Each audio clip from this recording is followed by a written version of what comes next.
sala de aula não há idade nem cor. Por isso aceite e respeite o meu professor. Boa tarde, sempre um prazer encontrar todos e todas. Mas este sábado o prazer vai ser maior. Sabe por quê? Porque nós teremos o prazer em receber neste estúdio, depois de um longo tempo de ausência, o professor Dudu, ex-presidente da CUT Sergipe. Ele se aposentou das salas de aula, mas continua, como bom guerreiro que é, ativo na luta. Fique com a gente, vai ser incrível. Vamos ter também o Aconteceu na Semana, o Direito é Seu e o Cine Resistência. O show vai começar. Está no ar, TV Sintese.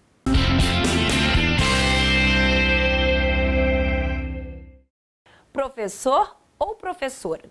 Tudo o que você precisa saber sobre o seu direito, você encontra aqui. Vem aí, o Direito é Seu. O direito é seu.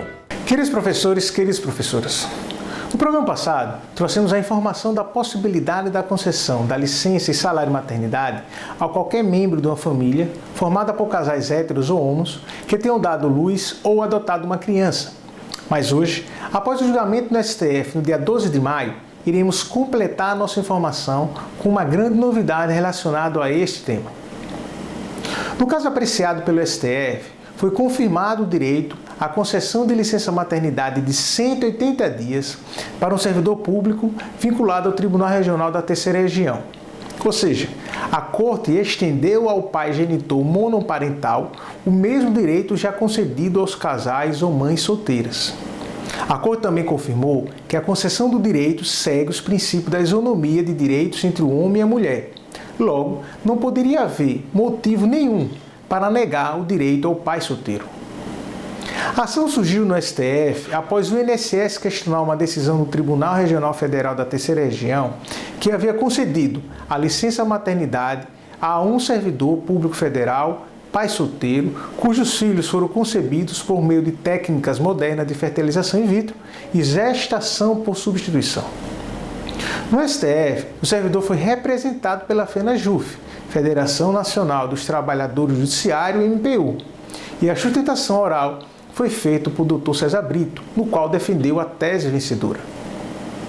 É verdade que a decisão não torna automático o direito à concessão da licença maternidade aos pais solteiros, mas deixa um grande precedente para aqueles professores que desejarem adotarem ou até mesmo a vontade da concepção de um filho por meio de técnicas modernas de fertilização in vitro e gestação por substituição, a certeza de que haverá a concessão da licença maternidade por 120 ou 180 dias, conforme a determinação das leis municipais ou estadual, pela via judicial.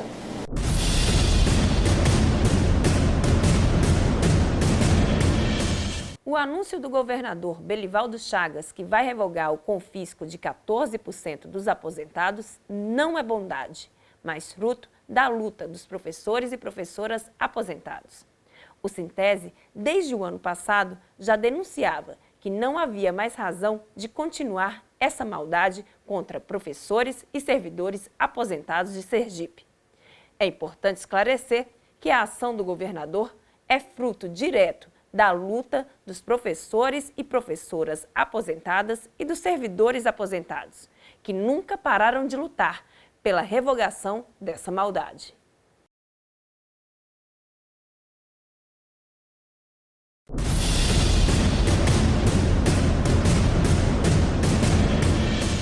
A cena do magistério da Barra dos Coqueiros foi agitada essa semana. Os professores e professoras paralisaram suas atividades dia 17 e 18. E você vai ver agora o que aconteceu na semana. A valorização da educação deve ser uma realidade e não ficar somente no discurso. Por isso, professores, professoras, estudantes, pais, mães e responsáveis exigem melhores escolas e condições de trabalho da Prefeitura da Barra dos Coqueiros. Mas o abandono não é só em relação à carreira do professor, a valorização do magistério da Barra. O abandono também é das escolas.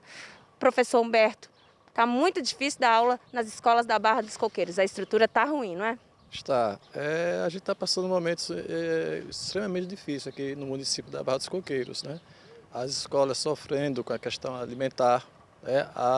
O lanche dos alunos não estão bem de acordo com para eles, não é? Uma deficiência muito grande na questão da alimentação escolar. Os ônibus estão sofrendo um atraso, os alunos chegando fora do horário de aula, não é? E temos uma escola aqui da rede municipal, chamada Creuza Gomes, que os alunos do 6º ano estão sem aula, né? Foi convocado os professores por área, mas ainda não assumiram, né, na rede e com previsão ainda para o mês de julho.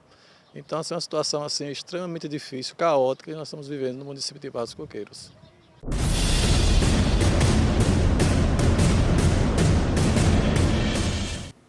A indicação do Cine Resistência para este sábado é o documentário Mitã, Criança Brasileira. No escurinho do cinema, chupando drops de anis, longe de qualquer problema, perto de um final feliz. Mitã, Criança Brasileira. O ser humano, em sua dimensão criadora, transcende o tempo e desperta para a possibilidade de um mundo novo, uma poética da infância, inspirada por Fernando Pessoa, Augustinho da Silva e Lídia Ortélio, trazendo importantes ideias sobre educação, natureza, espiritualidade e cultura da criança. Para assistir a esse documentário maravilhoso, basta ir ao YouTube, colocar o nome da obra, Mitã, Criança Brasileira. Boa diversão para todo mundo. No escurinho do cinema, Há homens que lutam um dia e são bons. Há outros que lutam um ano e são melhores. Há os que lutam muitos anos e são muito bons. Mas há os que lutam toda a vida. E estes são imprescindíveis. É o caso do nosso convidado de hoje. Boa tarde, professor Dudu, tudo bem? Boa tarde, Luana. Professor Dudu, eu falei na escalada do nosso programa que eu ia entrevistar aqui um ex-presidente da CUT. Se a gente fosse pedir para você fazer um balanço de todas as atividades que você participou, de todas as lutas, o programa ia ficar pequeno. Então eu vou pedir que, assim, de uma forma mais resumida, você faça para a gente uma avaliação da sua passagem na Central Única dos Trabalhadores e Trabalhadoras e também conta aqui para o nosso público aquele momento inesquecível que você teve diante dessa caminhada. Olha, a CUT, Central Única dos Trabalhadores, foi uma grande escola para mim. Naturalmente que quando eu cheguei como presidente na Central, eu já tinha uma trajetória de luta sindical no Sintese, já era militante e dirigente do Partido dos Trabalhadores. Mas a diferença da CUT é que era muito plural. Os sindicatos têm pautas corporativas e a CUT trata de todas as pautas. Trabalhadores do campo, da cidade, do serviço público, do setor privado. A CUT hoje tem mais de 95 sindicatos filiados. Então eu aprendi a conviver nesse mosaico enorme de ideologias, de pautas, de concepções. Eu aprendi muito e cada vez mais eu me convencia, como presidente da CUT, que não há saída para a classe trabalhadora lutando individualmente no seu sindicato. O grande papel da Central é juntar as entidades para fazer luta de classes. Às vezes o dirigente sindical acha que o sindicato dele é classe. É um equívoco. O sindicato dele faz parte de uma categoria. E as categorias juntas formam a classe trabalhadora. Exato. Dudu, conta pra gente aquele momento que mais te marcou nessa luta dentro da CUT. Olha, em 2013, o Brasil viveu aquela explosão de manifestações que nasce em São Paulo a partir da luta dos estudantes pelo passe livre.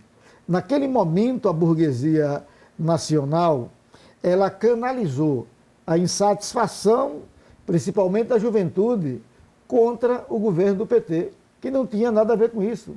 Ali foi uma inversão. Os governos Lula e Dilma eram os governos que mais tinham atendido às demandas da classe trabalhadora, da juventude, dos estudantes, mas a burguesia conseguiu canalizar e nós vivemos momentos tensos. Eu não esqueço que na primeira grande manifestação que saiu ali da Praça Fausto Cardoso, convocada pelas redes sociais, gente que nunca tinha participado de uma única manifestação, gente que passou a vida inteira dormindo, sem lutar por absolutamente nada, de repente faz parte daquele coro. O gigante acordou. Sim, mas quem era que estava dormindo? Porque nós da CUT, nós de Sintese, nós da classe trabalhadora, sempre tivemos acordados, vigilantes, fazendo disputa. E eles foram lá para virar, eu estou falando virar literalmente, o mini-trio da CUT que estava lá para sair na manifestação. Aquele foi um momento emblemático, porque a manifestação rachou. Aquela parte que vinha lutando a vida inteira, centrais sindicais, movimento social, como o MST, Levante Popular da Juventude, Movimento Sem Terra, de luta por moradia popular, seguiu numa direção e o outro seguiu em direção a 13 de julho. Ele foi um divisor de águas. Então, aquele foi um momento marcante que está gravado na minha memória. Um segundo momento foi durante o golpe. Nós travamos uma luta que não foi pouca coisa. Que você mobilizar trabalhador para defender o seu salário é mais fácil. Claro. Você mobilizar trabalhador para defender democracia num país onde a democracia é muito jovem, os mais velhos, por exemplo, lembram do longo período que não se votava no Brasil para governador, para presidente da República e para parte do Senado, que era biônico. Então não era uma tarefa fácil, mas mesmo assim nós conseguimos fazer muita resistência. E nós tivemos uma vitória. Vitória por quê? Porque nós conseguimos disputar a narrativa com o Congresso Nacional, com o Judiciário, com a direita, a narrativa no sentido de dizer que aquilo ali foi um golpe. Enquanto a direita dizia que era impeachment, nós dizíamos que era golpe. E triunfou a tese do golpe. Hoje ninguém tem mais dúvida, houve golpe. Um terceiro momento como presidente da CUT foi exatamente durante as reformas. Durante as reformas, nós conseguimos, nós chamaríamos de conseguir reduzir os danos. A tese inicial dos empresários, do Congresso Nacional, era de não deixar nenhum direito conquistado ao longo dos anos, com muito suor, com muito sangue. E foi por conta da nossa resistência que ainda sobrou alguma coisa. Nós evitamos que o mal fosse maior. Eu vivi um momento como dirigente da CUT, um momento ímpar, porque não é todo tempo que tem golpe. Sim. E não é todo período que tem um ataque brutal aos direitos da classe trabalhadora de quando eu fui presidente. Professor Dudu, como você citou, o golpe, e aí eu acho que é uma marca também. Do golpe até agora, a classe trabalhadora tem sido extremamente aviltada. Nesse sentido, eu gostaria que você fizesse para a gente uma análise do atual cenário que nós temos hoje, aqui no Brasil, com o governo Bolsonaro, Jair Bolsonaro na presidência, e no nosso estado de Sergipe, que temos Belivaldo Chagas à frente do governo. Olha, com relação ao governo federal, o governo do presidente Bolsonaro, o melhor conceito é para dizer que esse governo é trágico. O presidente Lula e a presidenta Dilma conseguiu tirar milhões e milhões de brasileiros e brasileiras da linha da pobreza. Essas pessoas estão de volta. Na época do Lula foram mais de 37 milhões. Sim, exatamente. Ele trouxe de volta a miséria. É um governo que prioriza os ricos. Isso é fato. E aqui em Sergipe, nós temos Belivaldo Chagas. E, Dudu, qual é a sua avaliação? Olha, Belivaldo é o espelho de Bolsonaro. Toda a política, eu não estou falando só da educação.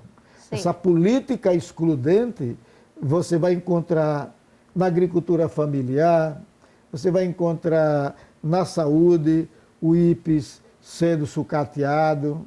Eu estou falando do IPES, assistência, porque o IPES, o Sergipe Previdência, é outro problema que o servidor não criou, mas ele está jogando a conta nas costas dos servidores, com aquele ataque criminoso, o ataque irresponsável do governo Belivaldo contra nós aposentados. Quem precisa do Hospital João Alves, dos hospitais públicos, sabe quem é Belivaldo. Quem precisa da educação pública sabe quem é Belivaldo. Uma tragédia, um piadista que já vai tarde. O caos está instalado em Sergipe. E você, como aposentado, está sentindo na pele essa maldade que Belivaldo Chagas vem fazendo com os aposentados e aposentadas de Sergipe, que é o desconto de 14% que nós falamos sempre aqui no TV Sintese.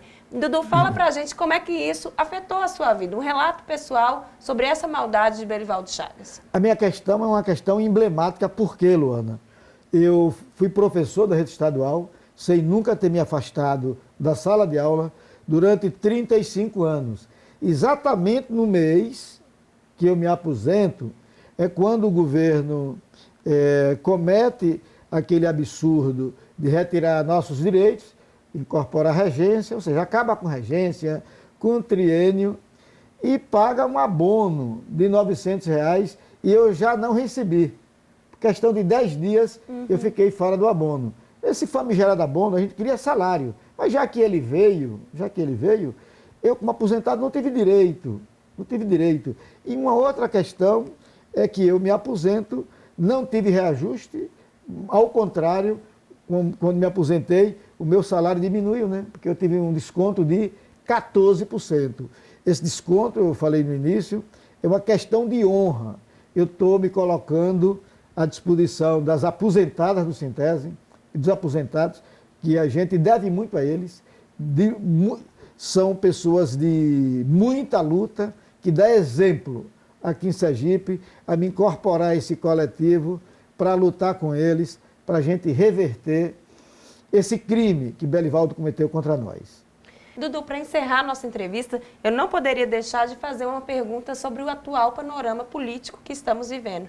Afinal, na sua opinião, é chegado o fim da era Bolsonaro? Estamos vendo aí uma luz no fim do túnel? O Brasil vai sobreviver a esse governo? Eu acho que as pesquisas, elas refletem o ânimo do povo brasileiro, principalmente no Nordeste. O povo não quer mais o presidente Bolsonaro. Chega de um presidente irresponsável, Ele teve agora em Sergipe recentemente para fazer motociata, está passeando por aí.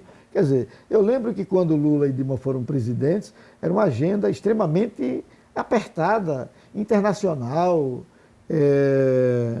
trazendo investimentos para o Brasil, abrindo o mercado internacional, enquanto esse presidente anda de jet ski todo dia, anda de moto para lá e para cá, uma demonstração clara que não tem o que fazer. Não tem o que fazer. Então, eu acho que a população já deu recado. O sul do país e o centro-sul, que historicamente tiveram resistência contra as candidaturas de esquerda, agora apontam que é preciso mudar. Até eles entendem que é preciso mudar. Dudu, eu quero agradecer imensamente a sua presença aqui com a gente no estúdio, no TV Sintese, e dizer a você, volte sempre, não demore tanto, viu? Eu agradeço, Luana. Pessoal de casa, nosso programa chega ao fim. A você, boa tarde e boa sorte. Na sala de aula é que se muda uma nação. Na sala de aula não há idade nem cor. Por isso aceite e respeite o meu professor.